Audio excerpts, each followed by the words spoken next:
Après une phase communautaire où chacun apportait ses rêves, la version 2 du deuxième monde vous projette dans une vraie société des loisirs. Tout bouge, à commencer par le CD-ROM. Beaucoup plus de choix pour se faire un visage, une expression, un regard et victoire des filles qui ont maintenant tout ce qu'il faut pour faire craquer leurs homologues mâles.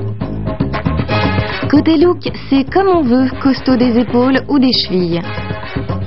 Mais le meilleur est à découvrir quand on se connecte. Les sportifs ont leur terrain de foot, les artistes leur scène de théâtre. Même les studios de Canal+ sont disponibles pour jouer à Bonaldi, passer à NPA ou polémiquer au Grand Forum. Ici, les gens ont d'abord envie d'être des gens, toutes sortes de gens.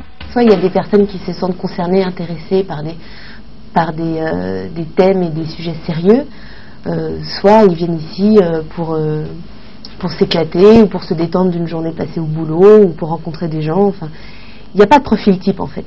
C'est ça qui fait peut-être l'intérêt de ce monde virtuel. Parmi toutes sortes de tribunes, une semble particulièrement attirer les avatars. Bienvenue à Potterland, donc c'est l'édition numéro 12.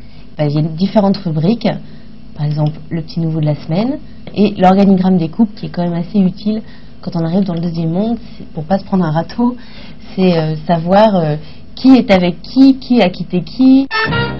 Une fois à l'aise avec les voisins, chacun choisit son club. On a une grille des programmes qui est renouvelée toutes les semaines, qui paraît dans le journal du deuxième monde. Et selon les jours, vous pouvez assister soit à un club micro, c'est-à-dire micro-informatique, soit au club ciné, au club des questions chouettes, qui est un club philosophique, au club science-fiction, au club des extraterrestres. Et donc les gens forment une vraie société. C'est terriblement humain en fait. C'est plus le bonheur de revoir les gens. Enfin moi c'est ce qui me touche. Ce monde évolue donc à la fois grâce aux gens qui le fréquentent et à ceux qui le fabriquent. Nous voici à l'endroit où se préparent les nouveautés du deuxième monde qui seront diffusées peu à peu et envoyées aux abonnés.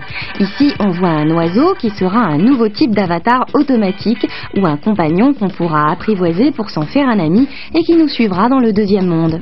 Il y a aussi toute une gamme d'avatars intelligents qui vont apparaître peu à peu. Des avatars qui peuvent devenir des confidents à qui on peut dire qui on souhaite rencontrer.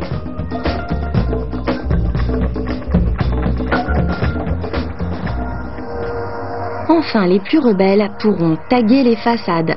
Les promeneurs préféreront la Tour Eiffel et les autres le hasard des rencontres.